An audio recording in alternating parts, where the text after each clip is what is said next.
Olá, pessoal, boa noite, tudo bem? Sejam todos bem-vindos a mais uma live aí do Pense Revalida. Hoje vamos iniciar nossa live de cirurgia, juntamente aí com nossos parceiros. Hoje, nossa parceira de mentoria temos a Soraya, né, do Via Revalida. Inicialmente, gostaria de desejar a todos uma boa noite, em véspera de feriado. É meio complicado mesmo, né? O estudo, mas o foco tem que permanecer. Então, sejam todos bem-vindos. Espero que esse seja um momento de participação, onde todos possam utilizar como uma instância de aprendizado, onde vai ter, não tem julgamento, onde nós vamos pontuar algumas coisas, justamente para poder facilitar e otimizar o estudo de vocês, assim como a nossa plataforma tem como finalidade justamente ser um instrumento para facilitar e otimizar o estudo de vocês para essa segunda fase. Eu sou o Bruno Rocha, sou responsável pela área de pediatria, então qualquer dúvida, sugestão de algum checklist para a plataforma na área de pediatria, podem falar diretamente comigo, meu número está aí no grupo, pode entrar em contato comigo.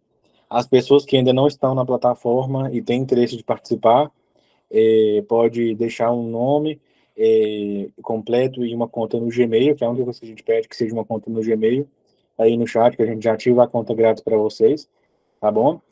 Falando um pouco sobre a nossa plataforma, nós começamos aí no início desse ano, né, em fevereiro desse ano, com a proposta justamente de abandonar o método antigo de estudo para o Revalida, que nesse momento nós utilizamos para estudar, onde era muito baseado em PDF, onde a gente tinha pouca otimização do estudo, às vezes ia liberar um impresso, mostrava o diagnóstico, ou o próximo impresso que já seria liberado.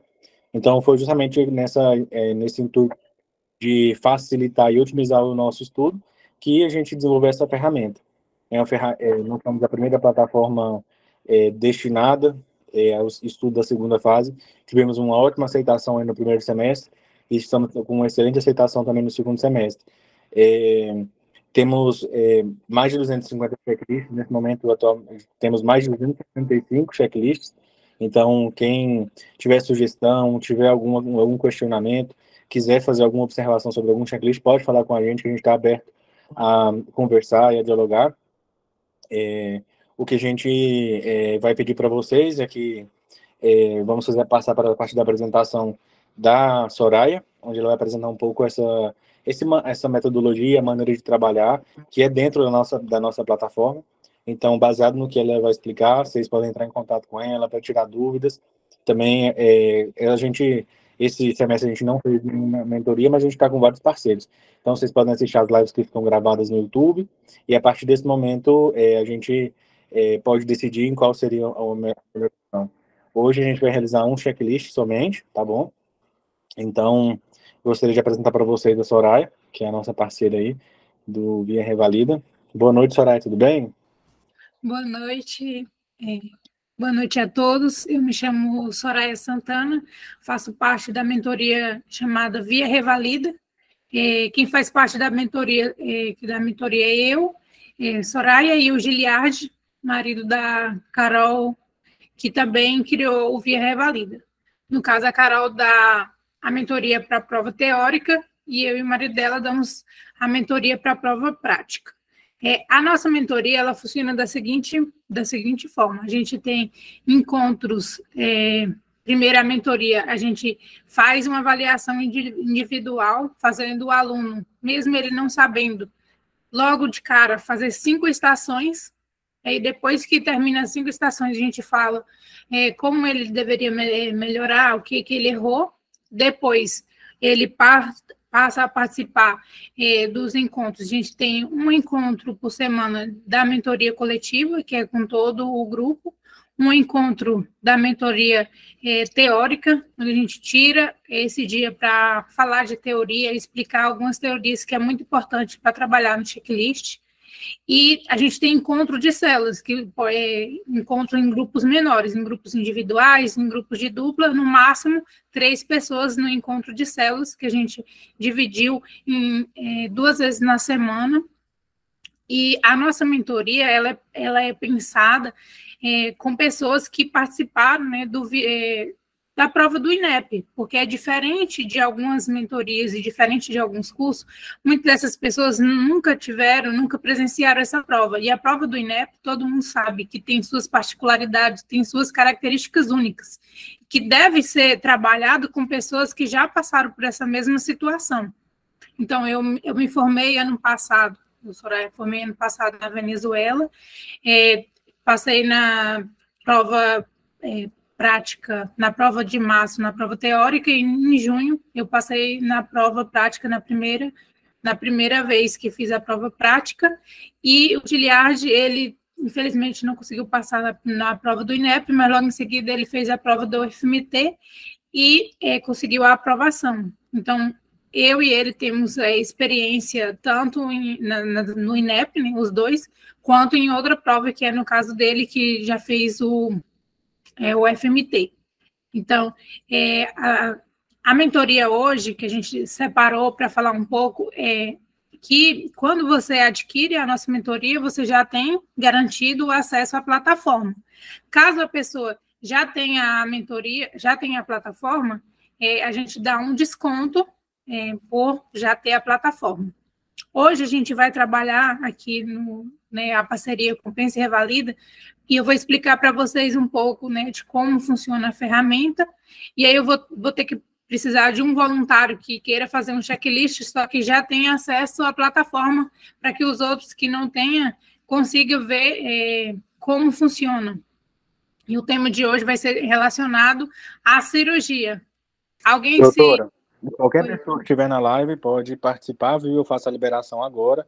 Ok. Se for selecionada, a gente faz a liberação da conta grátis para a pessoa poder participar. Então, todas as pessoas da live estão... Então, qualquer um que quiser participar, aí eles estão disponibilizando. Alguém se voluntaria?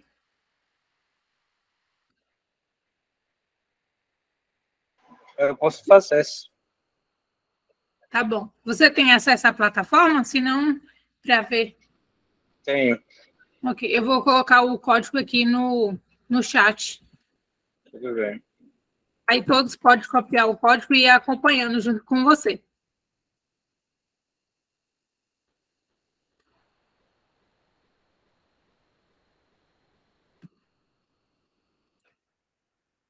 Aqui ainda não apareceu o seu nome. Assim que você conseguir, você vai me avisando. Então, antes, né, dele entrar, eu quero ir falando algumas coisas. A gente, quando vai fazer a prova do INEP, a prova prática, a gente tem que conhecer o checklist do INEP, olhar dos últimos 3 anos, não para decorar tema, nem decorar checklist, mas sim para conhecer o que vale na pontuação, o que não vale, o que vale a pena destrinchar no checklist, o que não vale. Vocês, cada um tem que conhecer e saber que cada estação tem suas particularidades. Por exemplo, na preventiva, você vai trabalhar a prevenção da doença, você tem que emitir o CAT, você tem que explicar para o paciente sobre prevenção, sobre isso na preventiva. Já na clínica médica, vai ser um olhar mais voltado para a doença. Então, a mesma doença, ela pode se comportar diferente em preventiva do que em clínica médica. Um exemplo que eu sempre dou na nossa mentoria é a dengue.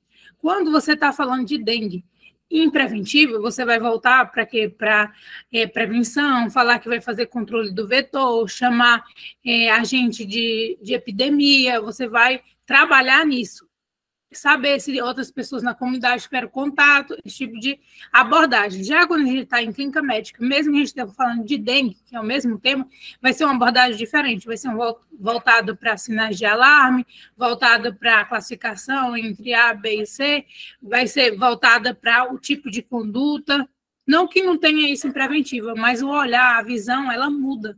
Por isso que a gente, aqui hoje eu vou falar um pouco de cirurgia e a gente vai ver um pouco da abordagem em cirurgia, mas a gente também tem que conhecer o checklist, conhecer a estrutura, saber o local que você está, porque uma UBS, se você está na UBS, você tem que pensar logo de cara, você leu ali, cenário de atuação UBS, o que eu vou fazer? Pode ser que eu precise transferir, porque se meu paciente estiver grave e eu estou na UBS, eu tenho que transferir. E se eu preciso transferir, eu preciso de uma ambulância, eu preciso ligar na regulação, eu preciso acompanhar ou falar que vou acompanhar esse paciente, que ele não pode ir só na ambulância. Então, desde o cenário de atuação, desde a hora que você lê a descrição do caso, todas essas informações, você tem que ter uma estrutura em mente de como observar, como ganhar esses pontos que às vezes está ali na cara da gente, a gente não vê. Quem falou que ia fazer o Francisco, até agora só entrou mais 3 pessoas, mas de qualquer forma eu vou liberar. Assim que Francisco já está pronto? Francisco, poderia, por favor, compartilhar a tela aqui para o pessoal? Para o pessoal que não tem acesso, que não conseguiram copiar o link. O problema é que eu tenho no computador, a plataforma, e no celular tem o Meet. São coisas diferentes, tá? Não consigo. Você não consegue compartilhar a tela no computador, não? No Meet? Vou tentar, mas... Mas você pode fazer assim, Bruno. Você não consegue, você copiar o código e colar e você compartilha, que as informações vão chegar da mesma para ele. Isso, vou fazer dessa maneira. Uhum. Assim que o Bruno copiar e aparecer aqui, eu libero. E aí, pessoal, vou aproveitar para compartilhar a tela e explicar para vocês como que funciona justamente essa parte de entrar em um checklist, para as pessoas que ainda não têm a plataforma. Então, essa aqui seria a página inicial da nossa plataforma. Nós vamos aqui, temos as minhas estatísticas gerais. Aqui na parte, no canto superior esquerdo, eu tenho o banco de checklists, onde eu posso selecionar qualquer tema, ou aqui na parte de entrar. A partir do momento que eu clico em entrar, eu vou colar esse código que a Soraya passou e vou buscar esse checklist. A partir desse momento, eu tenho a informação que a área foi de cirurgia, foi criado por Soraya, né? E aí o treinamento está aguardando o paciente. Então, eu aperto iniciar e aqui essas são as informações que eu tenho, que estou diante da porta número 2 e está aguardando o avaliador. Agora, aqui eu também consigo ver o tempo que será revisado em 10 minutos. Isso a Soraya pode alterar aí na própria plataforma dela, se ela quiser colocar em mais ou menos tempo. Mas agora eu vou deixar vocês treinarem aí, tá bom? Então, Francisco, está preparado? Que eu vou liberar. Sim. Pode começar. Francisco, candidato à revalidação, local de atenção terciária, unidade possui seguinte infraestrutura, centro de radiologia convencional, ultrassonografia, tomografia, laboratório, análise e leitura e internação. Descrição do caso, paciente masculino, 23 anos, entregador, vítima de colisão entre sua moto e um carro. O paciente foi trazido pela SAMU com colar cervical e prancha rígida. SAMU, o paciente estava em um cruzamento quando foi surpreendido pelo carro avançando em semáforo vermelho, colidindo contra a lateral da moto. Realizar atendimento, estabilização de acordo com a necessidade, atendimento direcionado, exame laboratório de sinais e potencialmente terapêutica. Tudo bem. Bom dia, sou o médico que vai fazer seu atendimento hoje. Eu gostaria de falar, no caso que o paciente esteja inconsciente, eu gostaria de falar com o pessoal do SAMU. Caso que o paciente possa responder, eu gostaria de saber o nome, a idade, tal, civil e a profissão do paciente. Eu me chamo Matheus, tenho 23 anos, sou solteiro e sou entregador. Matheus, então, você sabe me dizer o que aconteceu? Então, doutor, eu estava andando de moto a 30 km por hora e aí um carro avançou o sinal vermelho e bateu. E aí eu acabei ficando no asfalto. Você estava com capacete? Tava. Tudo bem. Eu gostaria de desligar o ar, vou colocar uma temperatura 23 a 26 para evitar a hipotermia do paciente. Gostaria de saber sinais vitais do paciente, frequência cardíaca respiratória, tensão arterial, temperatura e saturação de oxigênio, e começar com o meu atendimento do ATLS. Vou começar com o ar. Como o paciente está falando comigo, eu suponho que as vias aéreas estão pérfidas. Vou deixar o paciente com colar cervical e no caso que o paciente não tenha passado 2 horas, vou manter na prancha rígida, e se não, vou tirar ele da prancha rígida. Eu tenho disponibilidade do ar. Obrigado. Paciente respirando com uso de colar cervical e prancha rígida, sem dor ou deformidade na região cervical. Então, eu avaliei já a região cervical para evitar, com estabilização com colar cervical, vou passar para o ar No V, perdão, no V eu vou querer ver a inspeção do paciente, estática do tórax, ver se tem alguma deformidade ou alguma mudança no movimento respiratório. Vou colocar um saturômetro na mão direita do paciente. Eu vou auscultar o tórax do paciente, vou percutir e vou palpar para ver se tem alguma deformidade ou os ruídos estão diferentes da normalidade. Eu tenho disponibilidade do V, obrigado. Infecção torácica, ausculta, palpação, percussão sem alterações, saturação normal, frequência respiratória 18, ausculta cardíaca sem alterações, frequência cardíaca normal e ausculta normal. Tudo bem. Então, vou passar para o C, vou avaliar abdômen e pelvis, ver se tem algum signo de hemorragia, se tem alguma equimose nos flancos, na zona umbilical. Vou avaliar a estabilidade da pelve. Vou buscar na estabilidade da pelve, vou avaliar fazendo força nas laterais, para ver se a pelve está estável ou instável. Vou ver signo de hemorragia nos membros inferiores. Aqui mesmo vou querer pedir provas cruzadas, o fator sanguíneo do paciente, o RH, e vou pedir laboratório, hemograma completo, série branca, série vermelha, plaquetas, PCR, IRN, glicemia, ureia creatinina, hepatograma, transaminases e o coagulograma, para ver se tem alguma alteração. Caso eu precise fazer transfusão sanguínea, vou avisar o banco de sangue para que estejam preparados. E vou fazer um tacto retal no paciente também. Bom, esqueci do fast, tudo bem. Inspeção abdominal sem alterações, escuta abdominal normal, palpação normal, percussão sem alterações, pélvio estável, pressão arterial normal, TEX 36,4, tacto retal, esfíncter externo normotônico, mucosideu, ausência de espéculas, sem outro achado. Certo, negativo. Então, vou passar, como eu vejo que está tudo sem alterações, vou passar para o D, vou avaliar Glasgow e estado pupilar. O paciente, por favor.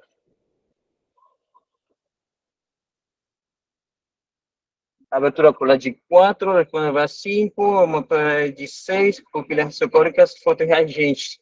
Glasgow de 15. Tudo bem, agora eu vou passar com o exame neurológico está normal, vou passar para o E, vou afirmar que quero o ar ambiente saiu desligado caso não tenha essa temperatura. Vou despir o paciente de todas as suas vestes, vou cobrir o paciente com lenços quentes e secos. Eu vou ver se na ectoscopia geral do paciente se tem alguma escoriação, lesão na pele, se tem alguma lesão de uma quebradura exposta. E vou avaliar, vou terminar de fazer, vou querer uma avaliação novamente da significativa do paciente, tanto a frequência respiratória como cardíaca, saturação, temperatura e pressão arterial. Eu tenho o paciente, obrigado. Membro, desvio com visualização de ponta óssea em região medial da perna direita com sangramento direto no local. Então, eu posso visualizar que tem uma fratura exposta na perna direita com sangramento discreto local. Então, na presença de uma lesão exposta, eu vou querer cobrir a lesão com campos estéreis para evitar contaminação da mesma por ambiente, por microorganismo ambiental. Eu vou levar o paciente para a sala vermelha, vou querer colocar no paciente enrelactato de 1000 ml endovenoso, com 2 acessos periféricos, acessos calibros periféricos, uma monitorização multiparamétrica, oxigênio, fazer um eletrocardiograma e falar com a equipe de cirurgia para fazer uma cirurgia de emergência e falar com a equipe do laboratório para trazer bolsas de sangue para o paciente para a cirurgia, preparar o paciente para a cirurgia. Vou avisar o paciente que ele tem uma lesão na perna esquerda, tem um traumatismo no membro inferior direito, com uma quebradura exposta, e vou falar que vou precisar levar para o centro cirúrgico, fazer uma cirurgia para tratar essa lesão cirurgicamente, o único tratamento. Vou colocar hidratação parenteral, dieta zero, analgésico, antibiótico profilático, vou colocar também ácido tranexâmico, vou querer fazer um raio-x da perna, para avaliar a lesão que tão profunda e característica da lesão da perna. Se eu tenho o raio-x agora, eu gostaria de ver. Tudo bem, tem uma lesão na tíbia da perna direita, com uma lesão transversal com desplaçamento, e com uma ponta, que é a ponta que eu vi no exame físico, que fez com que a lesão seja exposta. E na perna esquerda, vejo uma fissura sem desplaçamento, uma lesão com um pequeno desplaçamento, que se visualiza uma ponta na parte posterior da tíbia esquerda. Então, o paciente tem indicações de cirurgia, tem indicações das condutas que foram aplicadas. Gostaria de saber se tem alguma dúvida. Não, doutor, não tenho nenhuma dúvida. Não tenho nenhuma dúvida. Deixa eu voltar no meu espaço para ver se não esqueci de nada. Eletrocardiograma não tem, né? Considere solicitado. Obrigado. Laboratórios.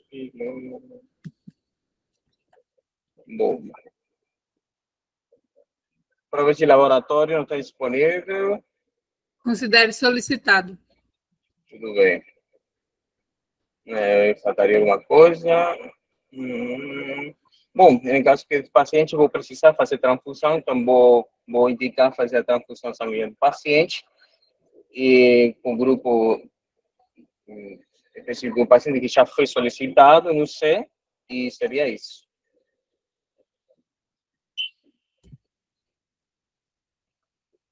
Finalizou a estação. Meus parabéns, você foi bem. Sempre fica alguns pontos que a gente pode melhorar, mas no geral você foi muito bem, tirou 7,25.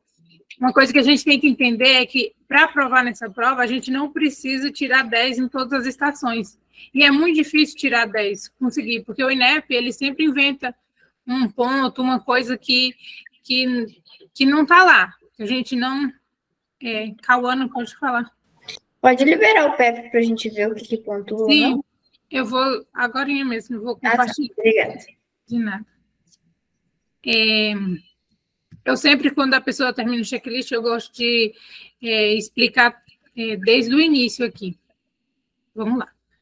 Quando você pega um checklist que você vê que vai ser cirurgia, você já pensa assim, como é que eu vou... O que é que pode vir? Então, você pode vir um ABC do trauma, pode vir um pós ou um pré-cirúrgico, pode vir várias coisas que passam na mente da gente, né?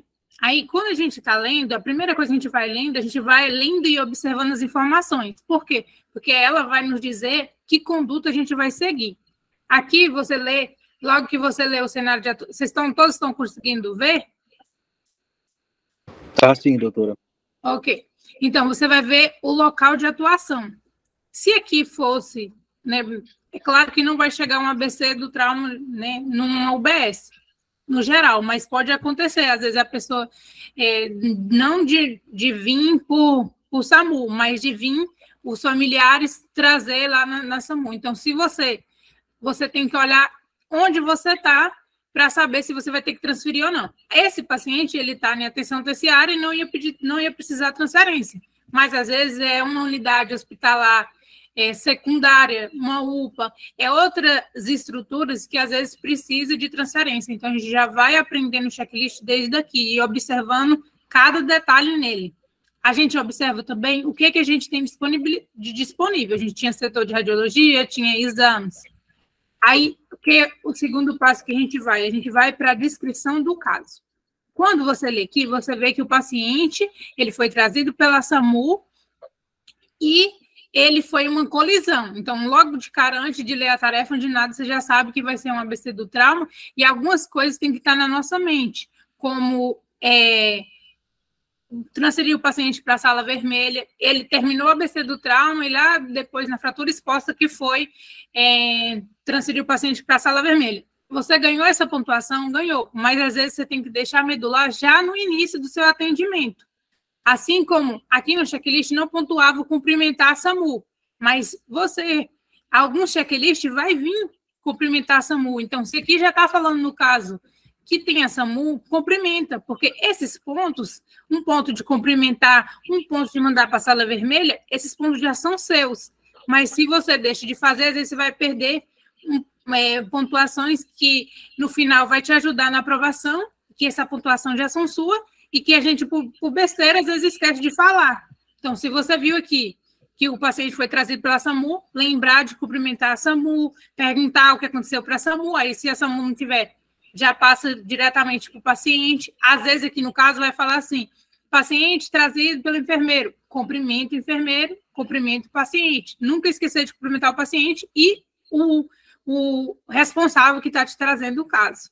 Aí, seguindo, aqui você viu que o paciente, ele falou que já estava no colar e prancha rígida, você falou muito bem, se passasse das 2 horas, ok? Aí, agora, o próximo passo que a gente tem que fazer, porque às vezes a gente está tão ansioso, a gente quer ler o caso clínico, assim, correndo, desesperado, e às vezes esquece que a sua pontuação vai estar constando na tarefa, que a descrição do caso, às vezes, te ajuda a chegar no diagnóstico. Então, a gente tem que olhar com muita atenção, porque às vezes essa descrição aqui já conta o que você vai ter que levar, o que vai ter que estar escrito aqui. Às vezes, por exemplo, aqui estava falando que o paciente tem falta de ar 1 hora. Se o paciente tem falta de ar 1 hora, já vem na sua cabeça o quê? Que pode ser um edema agudo de pulmão, que pode ser relacionado respiratório, que pode ser asma, que pode ser DPLC. Então, a sua anamnese, ela vai conforme está escrito aqui na descrição. E o sintoma que está aqui na descrição, ele tem que ser destrinchado, porque vai estar lá constando no seu checklist.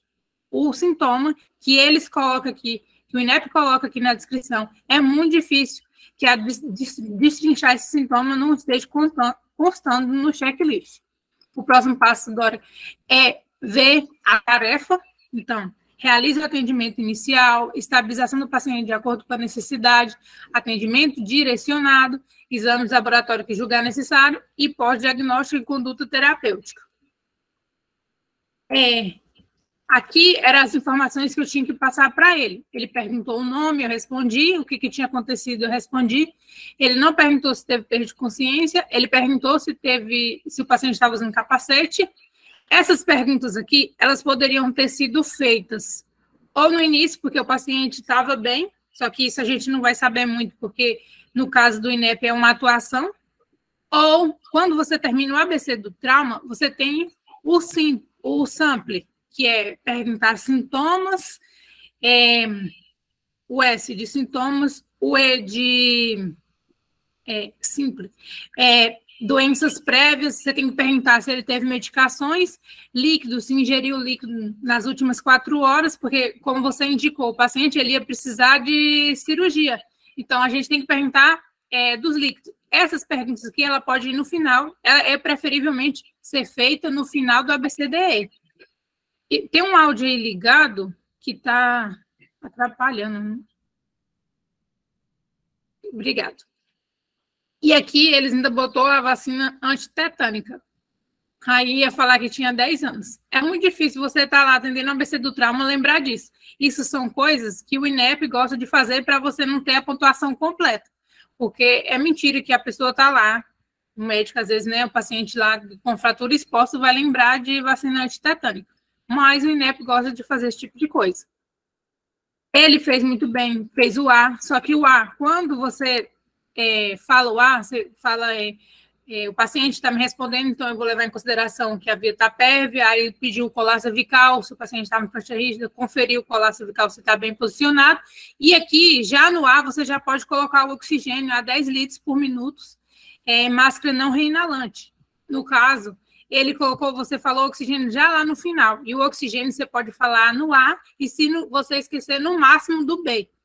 Por quê? Às vezes não vai pontuar se você já falar lá no final, ou então vai perder o ponto de não falar na ordem. O não falar na ordem é 0,2. Então, se você esqueceu e lembrou lá no final, fale, porque pelo menos se não conseguir aqui, os pontos conseguem no recurso. Mas o ideal é falar, depois de falar colar cervical, prancha rígida, falar oxigênio no A. E no máximo, falar oxigênio no B. Se esqueceu, falar no B, que às vezes tem checklist que vem no B. Mas mais do que isso, já não é considerado, às vezes, pontuação. No B, ele falou bem, pediu o exame físico do tórax e saturação. Aí, no C, ele esqueceu, ele viu lá que ele tinha esquecido do FAST. Pediu vários exames. No geral, a gente pede hemograma completo, prova cruzada, tipagem sanguínea, glicemia. E aqui nesse checklist veio ionograma. Esse checklist é do INEP. Ele gosta de fazer essas graças, porque nem nenhuma outra, nem na instrução do ACLS vem escrito que tem que pedir ionograma nessa ordem. Poderia pedir no final, mas ionograma aqui, no C, é a primeira vez que o INEP inventa isso. Por isso que eu estou falando, que às vezes a gente não consegue os 10, não é porque...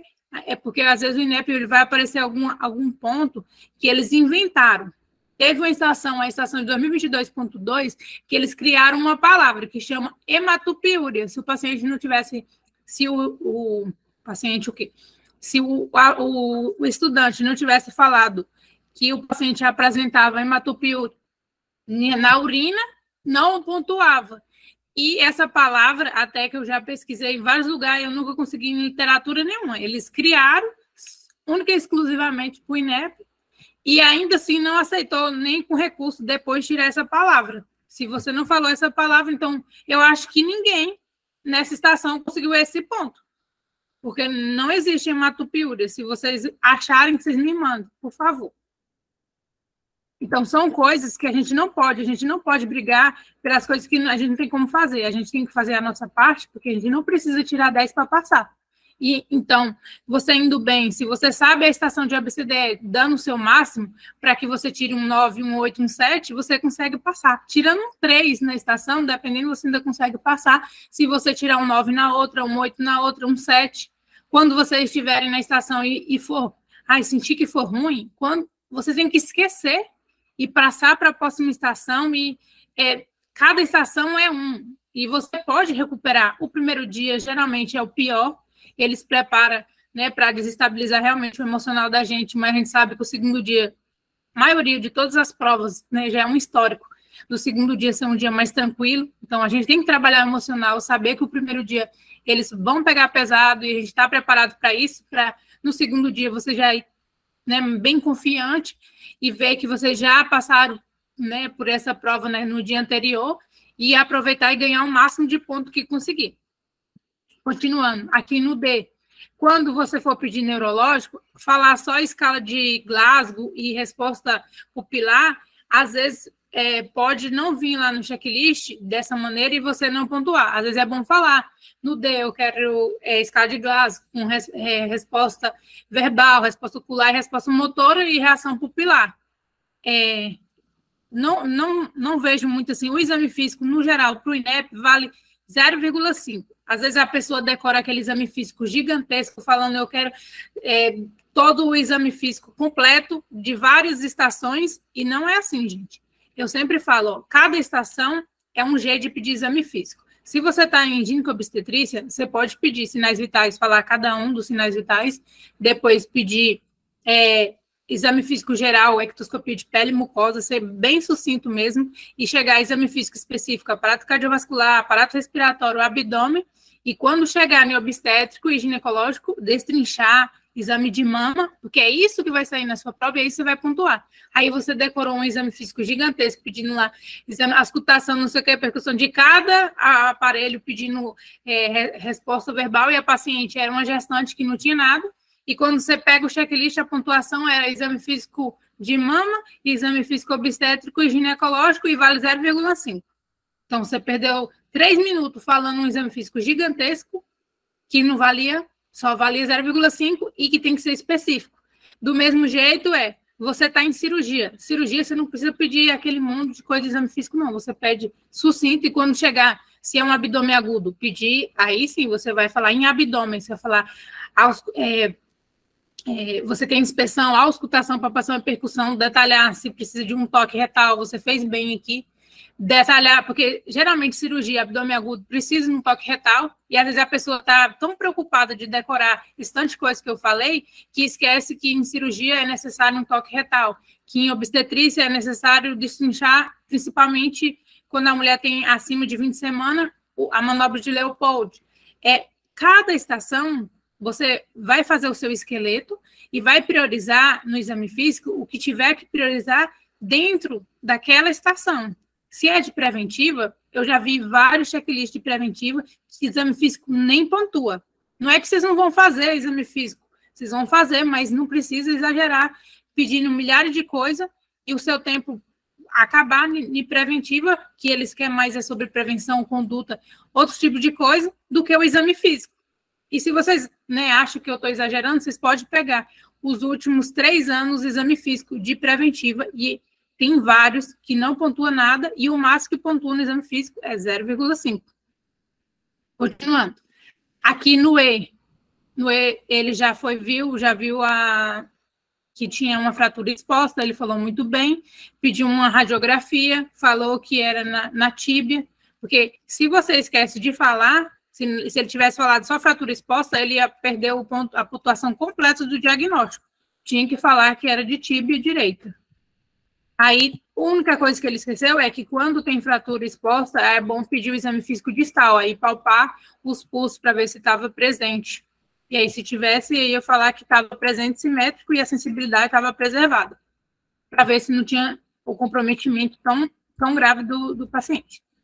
Agora eu vou começar aqui a falar, destrinchar como é que vinha a pontuação do INEP, né? Então, identificar e cumprimentou o paciente, ele ganhou o ponto, mandou para a sala vermelha, você viu o que estava no início, ele mandou lá no final, mas de igual maneira ele ganhou o ponto. Desculpa, pode habilitar o INEP para eu ver aqui também? Eu estou compartilhando a tela, vocês não estão vendo, não? Deixa eu habilitar aqui. Pronto. Sim, eu estou vendo. Ok. Aí você esqueceu de lavar as mãos e se paramentar. Se alguém escutou e eu não escutei, pode me falar. Aqui no ar, você ganhou parcial porque você não colocou o oxigênio no ar, você colocou lá no final. Só que no final não pontua, no caso, você teria que entrar com recurso aqui para ganhar a pontuação completa. Porque além de falar oxigênio, você tinha que falar com máscara não inalante a 10 litros por minuto. Porque geralmente o paciente ele vem com a cânula nasal e aí você tem que trocar para uma máscara não inalante e isso é focado bastante nos outros checklists. Então, sempre lembrar. Meu paciente chegou via aérea, colar cervical, prancha rígida e trocar. Se o meu paciente está com cânula nasal, colocar a máscara de oxigênio a 10 litros por minuto e se ele não está com oxigênio, colocar a mesma máscara a 10 litros por minuto. Então, sempre focar nisso, não esquecer. Aí, no B, ele fez certinho. No C também, ele perguntou os focos de sangramento, viu a estabilização da pelve, fez tudo certinho. Aqui, no exame, ele não pontuou completo, porque, igual eu falei, o INEP às vezes gosta de uma graça de colocar um ianograma, onde eu nunca vi, nem nos protocolos, né? Ianograma aqui, nessa parte do C, mas eles inventou e às vezes eles não aceitam. Se está aqui, já é um checklist permanente, eles não aceitaram o recurso, e essa pontuação foi tirada, mas sabendo que a pessoa sabia que ela pediu, e eles ainda assim, pediu 3 correto, mas ele queria o 4, sabendo que esse daqui ninguém ia lembrar. Esse ponto que ele tirou assim, de propósito. Mas a gente não briga com o INEP, a gente sabe que a gente vai passar sem precisar brigar com ele, que ele vai tirar uns pontinhos aí, mas que a gente se dedicando do jeito que tem que ser, aprendendo, destrinchando o checklist, a gente consegue passar com as graças do INEP.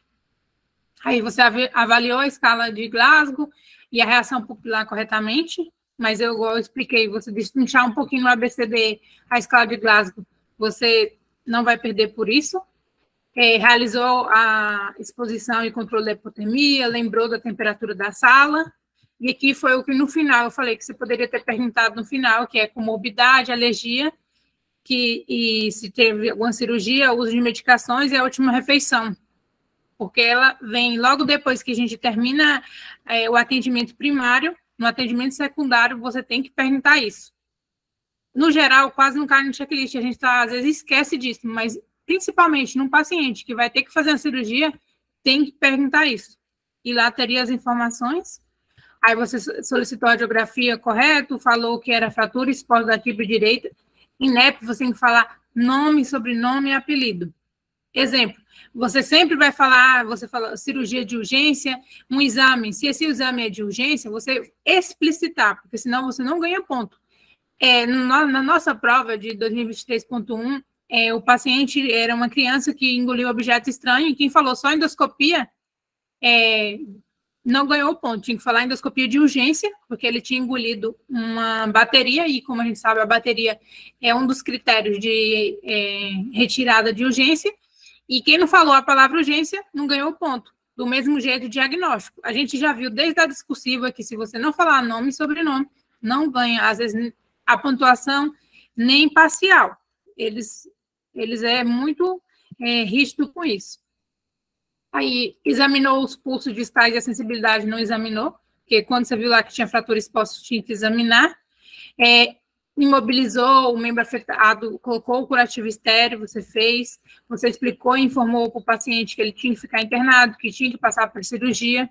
Você falou analgesia e antibiótico, mesmo que você não especificou qual era, mas pontuava aqui. Aí o reforço da vacina. Quem é que no ABCDE vai lembrar, né? Mas caso lembrar da vacina, falar que é reforçar a antitetânica. E encaminhou o paciente para um serviço especializado, porque ele ia precisar de cirurgia, e realizou o atendimento do ABCDE na ordem.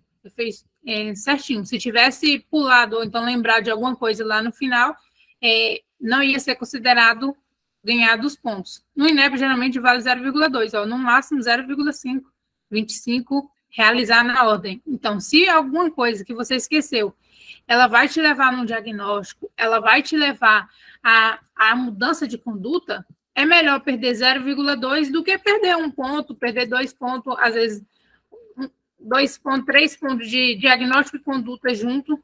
Então, a gente tem que avaliar os riscos e benefícios de voltar na tarefa. Eu sempre vejo que é vantajoso você voltar na tarefa, porque é melhor você perder 0,2 pontos de voltar na tarefa do que deixar de ganhar esses pontos aí de diagnóstico, de conduta, que você voltando, ou lembrando que você esqueceu, você vai ganhar esse ponto. Então, aqui foi um exemplo, né, de como eu sempre faço isso, quando termina na mentoria, de passar um checklist, explicar para a pessoa o que ela poderia, né, destrinchar dele desde lá do início, desde o cenário de atuação, onde a gente está, a descrição do caso, quais são as informações na descrição do caso que pode abrir a gente para o diagnóstico. Eu lembro que quando eu estava fazendo a estação de asma, aí lá estava escrito assim na descrição do caso, o paciente tinha falta de ar, se não me engano, e estava no trabalho, uma coisa assim na descrição. Eu já pensei que o paciente podia ter silicose, que ele podia ter tuberculose, que ele podia... Comecei a pensar um monte de coisa assim, relacionada a doenças relacionadas ao trabalho, e aí eu pedi PPD, veio o PPD lá na hora, só que eu não sei, o INEP resolveu, ele não colocou essa pontuação no checklist, mas é uma coisa assim, que quando você lê a descrição, você tem que ir explorando as possibilidades desde a hora que você lê a descrição, porque ali vai te ajudar e vai mudar a sua conduta. Se lá na descrição está escrito, o paciente está cansado, quais são as causas de cansaço? Se o paciente está triste, quais são as causas que levou o paciente a ficar triste? Ou quais os diagnósticos possíveis? Que pergunta eu tenho que fazer para saber o diagnóstico diferencial? Então, a descrição ela é muito importante e ela deve ser explorada, assim como a tarefa. Aí, a gente finalizou o checklist e conhecer um pouco da plataforma. Gente, é muito vantajoso usar o Preenche Revalida. Eu estudei sem a plataforma e pedi muito tempo para enviar diagnóstico no WhatsApp. A gente enviava as imagens, às vezes não carregava a imagem, demorava conseguir separar, às vezes, os dados, as informações, estava tudo junto, o exame físico, a fala do ator e tudo. Aí, quando você ia falar alguma coisa, você, às vezes, passava ali, ou a pessoa via aquela informação, e com a plataforma, facilita, horas que você está perdendo, que você economiza tendo acesso à plataforma. Além de que você, nessa plataforma, né, já tem 256, quando você entra pela mentoria, você consegue fazer checklist só exclusivo da mentoria e consegue fazer checklist da plataforma. Então, a plataforma ela ainda te ajuda você analisar os dados, qual foi onde você errou mais, onde você acertou mais, se a sua dificuldade maior é chegar no diagnóstico, se a dificuldade maior é chegar na anamnese, tudo isso facilita com o uso da plataforma. Ela ainda te indica, por exemplo, quando a semana que você está ruim, que você tem que melhorar a revisão. Então, o uso, né, o conjunto, a mentoria junto com a plataforma é uma parceria perfeita para a aprovação do INEP, porque ela te ajuda a economizar tempo. Então, e a mentoria te ajuda a isso, otimizar o tempo junto com a plataforma. E se vocês quiserem mais informações sobre a mentoria, sobre a plataforma, vocês podem estar entrando em contato comigo. Eu vou deixar o contato com o pessoal do Preenche Revalida. E se vocês têm alguma dúvida agora, eu vou abrir para se vocês quiserem perguntar alguma coisa. Doutora, só para finalizar essa questão aí do checklist, uma das ferramentas que a gente tem na nossa plataforma seria realizar essa análise de resultado logo ao finalizar a estação. Como eu estou compartilhando na tela aí, para os que estão acompanhando somente pela plataforma, aí ó, a gente consegue ver em relação à porcentagem em gráfico, como que foi o desempenho do Francisco na estação. Então, por exemplo, a gente consegue avaliar que ele no acolhimento ele foi 100%, na conduta aí foi acima da linha de segurança, né? Essa linha de segurança seria a nota de corte estabelecida pelo INEP, que a gente utiliza a da última edição, né? 23.1, que seria 60 pontos, 0,7. Então a conduta aí já ficou um pouquinho acima da linha de segurança, mas um pouquinho mais baixo que o acolhimento. A anamnese já ficou abaixo da linha de segurança. O exame físico ficou acima da linha de segurança, aproximadamente 75. Laboratório também acabou deixando de solicitar algumas coisas, já na imagem, no diagnóstico, já foi aí 100%. Isso aí nos permite otimizar o estudo em relação ao que focar. Por exemplo, nesse caso aí, quais seriam os pontos que o Francisco deveria focar? Tanto na revisão um pouquinho na solicitação de laboratórios em relação ao BCD do trauma, focar um pouco mais nos dados que devem ser solicitados e perguntados na anamnese, e aí aprimorar um pouco mais da questão de avaliar um pouco mais do membro no exame físico, estabelecer alguns detalhes na conduta, tá? Como a doutora falou, e é muito importante essa questão mesmo de saber através da experiência quais são os pontos importantes para a gente focar durante a realização de um checklist. Tudo que tem numa descrição de um cenário de atuação, na descrição do caso, são dados valiosos na hora da realização da prova. Então, é importante a gente ter esse conhecimento, ter essa malícia, essa malandragem, no momento de saber que se está realmente em uma UBS e chega um politrauma, você vai precisar realizar todo esse encaminhamento que a doutora falou. Você precisa contactar o SAMU, entrar em contato com o sistema de regulação, contactar o hospital que vai receber esse paciente. Então, são todos cenários possíveis de um mesmo tema. Tá? Essa análise de resultados, se a gente observar em outras áreas da plataforma, a gente consegue ver aqui em meus desempenhos históricos, como que está a sua relação com as matérias que você está estudando. Então, por exemplo, se eu colocar, eu posso selecionar aqui se é geral, se é clínica, se é preventiva, pediatria. Por exemplo, vou selecionar a pediatria aqui, ó, eu consigo avaliar em relação aos gráficos, quantos treinamentos eu fiz, qual está sendo a minha média geral. Eu posso ver quais são os checklists treinados. Então, eu consigo avaliar aqui qual que eu treinei e quanto foi minha nota.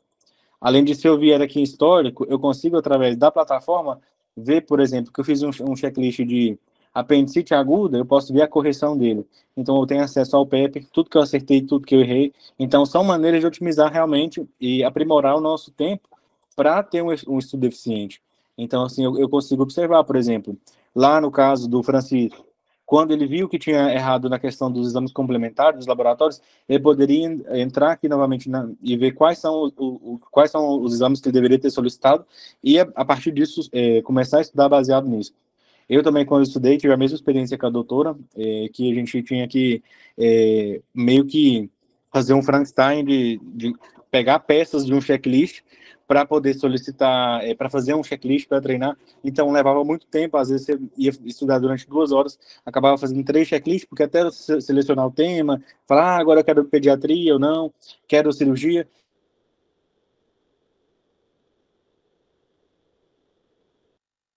Como da própria, do Pacer Revalida, todos os checklists que a gente pode solicitar, pode separar por áreas, por exemplo, quero treinar ginecologia obstetrícia, eu vou fazer um checklist, por exemplo, sífilis gestacional. Aqui tem todas as opções, tem todos os dados e informações. Então, assim, a plataforma veio como uma forma de instrumento. Então, aqui temos vários parceiros. Cada pessoa se adequa melhor a um tipo de metodologia, a um tipo de explicação, a um tipo de desenvolvimento pessoal. Então, é importante a gente saber que temos vários parceiros. A Soraya do Via Revalida mostrou um pouquinho sobre o trabalho dela, que ela realiza. É uma das nossas parceiras, a gente está realizando um ótimo trabalho juntos. Quem quiser e tiver interesse em adquirir a plataforma ou entrar em contato também com a Soraya, pode entrar em contato conosco. A gente deixei aí no chat do Meet o canal de atendimento do Pacer Revalida, pode entrar em contato aí através desse link, solicitando tanto para adquirir a plataforma, fazer um teste gratuitamente, ou para entrar em contato com a Soraya também. Soraya, você quer deixar seu Instagram aí para entrar em contato com vocês também? Ou o telefone? Alguém tem alguma dúvida? Gostaria de falar alguma coisa? Tem alguma observação sobre o checklist?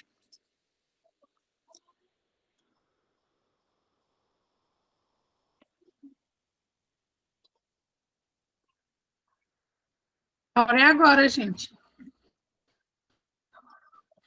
Parabéns, viu, Francisco, pela realização do checklist. E assim mesmo, com essa nota que você tirou aí, você estaria mais que aprovado, ainda sobraria bastante ponto para você distribuir para as outras áreas. E é importante a gente saber disso, que às vezes você pensa que você foi mal em uma estação, mas quando você vai ver, você nem foi tão mal assim, você levou essa preocupação para a estação seguinte. Então é muito importante você ter esse tipo de pensar que cada estação é única, depois que fecha a porta, acabou, você passa para a próxima. Eu mesmo, minha experiência pessoal, quando eu estava realizando a prova de 2022.2, na estação de febre sem sinais localizatórios, eu saí da prova com a sensação que faltava alguma coisa, que eu tinha esquecido de algum foco da febre. Então, assim, eu acabei fazendo tudo que eu tinha que fazer, mas eu saí com a sensação que eu tinha ido mal da estação.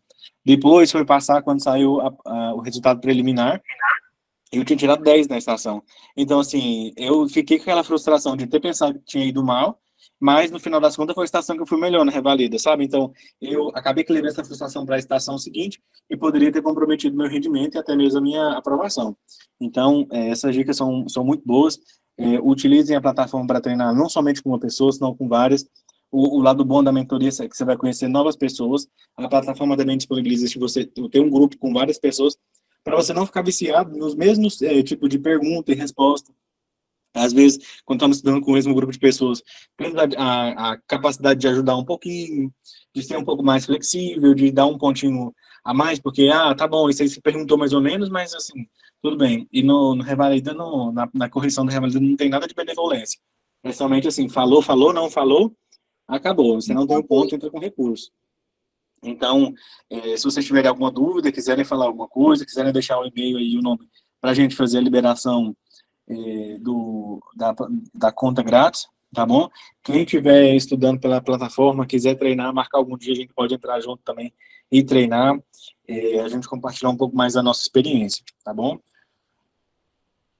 E ainda, falando um pouco sobre o do ABC do trauma, que eu esqueci de falar, quando vocês terminarem, e vocês precisam, o paciente precisa de uma tomografia, precisa de um exame, que não seja um FAST e nem radiografia, aí vocês têm que esperar terminar o ABCDE para pedir. Vocês não podem, por exemplo, tá no D. Você viu que o paciente tem rebaixamento do nível de consciência, tem uma escala de Glasgow de 8. 8, você sabe que tem que entubar. Entubou o paciente, você não vai pedir logo de cara uma tomografia, não. Você termina o ABCDE e só depois que terminar o ABCDE que você pode pedir um exame de imagem, uma ressonância. Por quê?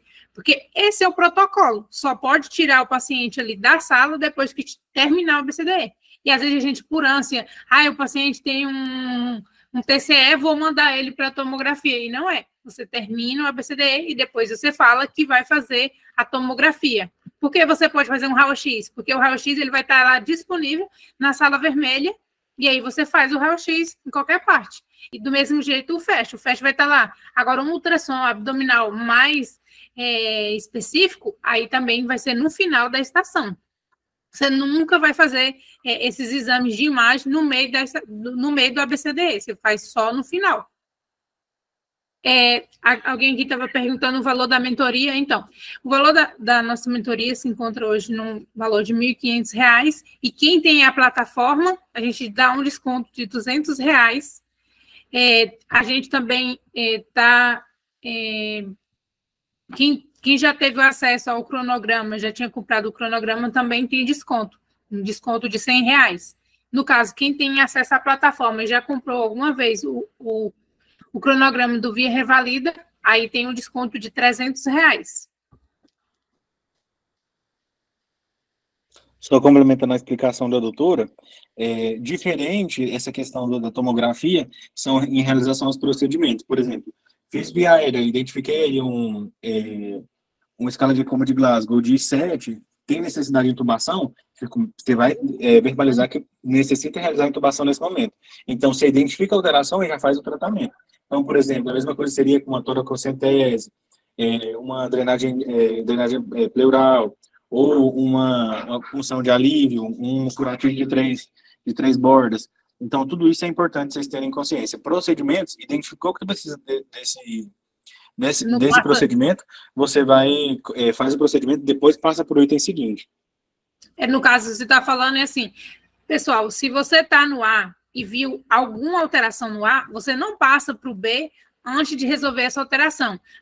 Em vias aéreas, em vez de lá estar escrito vias aéreas PEV, está escrito que tem presença de coágulos, aí você vai aspirar. Se no A está falando que tem obstrução de via aérea e é uma obstrução que você tentou retirar o corpo estranho e não pôde, aí você vai ter que fazer uma via aérea definitiva e não vai ser uma intubação orotraqueal, vai ser uma crio. Então, independência do que você achar no A, aí depois você fala, o meu paciente, ele resolveu ou ele está estável, depois que eu resolvi, aí você passa para o B. Chega no B, o paciente, ele tem um pneumotórax hipertensivo, você não pode passar para o C sem ter feito a toracocentese de alívio. Você pode falar que vai fazer a toracocentese de alívio e depois, se for num caso, por exemplo, eu estou no hospital secundário e não tenho os materiais suficientes para fazer uma drenagem de tórax. Então, você fala, eu vou fazer uma toracocentese de alívio para tirar meu paciente de um pneumotórax hipertensivo e colocar ele num pneumotórax simples, e assim que eu tiver as condições e os instrumentos, eu faço uma drenagem de tórax. E você vai descrevendo onde o local, vou fazer a toracocentese no quinto espaço intercostal, vai falando o que você vai fazer. Às vezes ele fala assim, considere feito, e aí você não tem que seguir. Ou então, às vezes você pode perguntar, eu tenho que descrever, porque isso pode estar lá na sua pontuação. Do mesmo jeito no C. Se você viu que tem uma fratura de pelve, vou ignorar e vou seguir para escala de Glasgow. Não, você vai falar que vai estabilizar a pelve, vai passar o lençol, vai fazer estabilização, vai pedir um raio-x de pelve, depois você dá o diagnóstico, aí você estabilizou, o paciente está bem, você passa para do C, você passa para o D. Mas antes de resolver uma coisa, você não pode passar para outra. Então, se você está no seu, o paciente está hipotenso, aí você vai passar, você vai transfundir, você vai passar, passou a solução, já fez tudo. Aí você vai perguntar. Lá os parâmetros estavam alterados. Você fez tudo isso, aí você pergunta, meu paciente estabilizou? Estabilizou. Então, eu vou para o D. Chegou no D. O paciente está com rebaixamento de consciência, você vai, e ele não foi entubado lá anteriormente, você vai entubar, depois que você fala, o paciente já está estável, aí você passa para o E. Nunca você pode passar de um para o outro sem ter estabilizado o paciente primeiro. Então, estabilize o paciente, depois você muda para a próxima fase. Aí, no E, que já é o final, aí você termina o E, e aí você faz o sample, que você vai perguntar os sintomas, se o paciente teve alergia, se ele usa medicação, qual foi a última vez que ele ingeriu líquidos e se ele tem alguma doença prévia. E aí, que foi o caso que ele perdeu alguns pontos só por causa desse detalhe e não fechou a estação. Então, depois que você terminou, aí você vai pedir o exame de imagem, você vai, já depois de terminar a BCDE, vai explorar o paciente. Aí, no caso, encaminhar para onde tem que encaminhar. Aí, quando você vai encaminhar, sempre falar a especialidade, que no caso é a traumatologia, no caso dele que tinha fratura, às vezes falar um cirurgião geral, e sempre explicar quando é de urgência. Se lá, não sei, deu alteração, você viu o FAST positivo, o paciente estável, você já tem que falar lá no sei que você vai mandar para cirurgia. Só que o paciente ele não vai para a cirurgia de uma. Você fala, enquanto eu mandei meu paciente para a cirurgia e eles estão preparando, eu vou seguir no meu atendimento do ABCDE. Mas sempre deixando claro que você já viu a urgência ali no C e que você está disposto a resolver e já está fazendo tudo para resolver. Então, seguindo esse parâmetro que vai estar lá constando no seu checklist.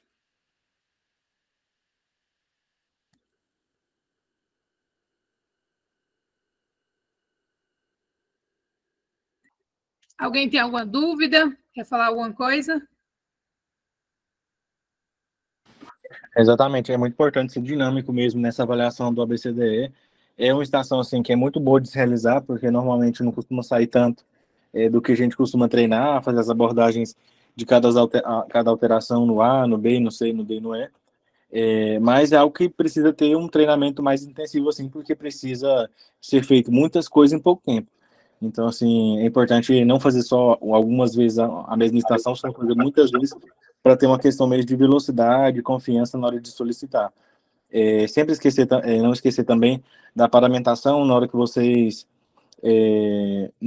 forem receber o paciente, se paramentar a equipe de vocês e também solicitar com que regule a temperatura, que prepare o que pré-aqueça a solução fisiológica, o ringilectato, coisas assim que regula a temperatura, encaminhar para a sala vermelha. São todos os detalhes que você vai falando, que você vai se habituando a falar e ganha o tempo no final das contas, porque realmente é isso, não é questão de você não saber o tema, senão treinar bastante o tema. Pelo que eu vi aí, tem bastante gente elogiando a doutora, né, que fez minha mentoria com você, Soraya, e foi aprovado. Então, assim, a plataforma está aí, as mentorias estão aí também, para facilitar e ajudar vocês, tá bom? Quem tiver alguma dúvida, eu vou passar novamente aí o canal de atendimento para vocês. A gente está disponível para responder e ajudar vocês em todas as instâncias. Então, precisando de qualquer coisa, pode entrar em contato conosco, viu? Agradeço enormemente você, Soraya, por ter participado conosco aí da nossa live.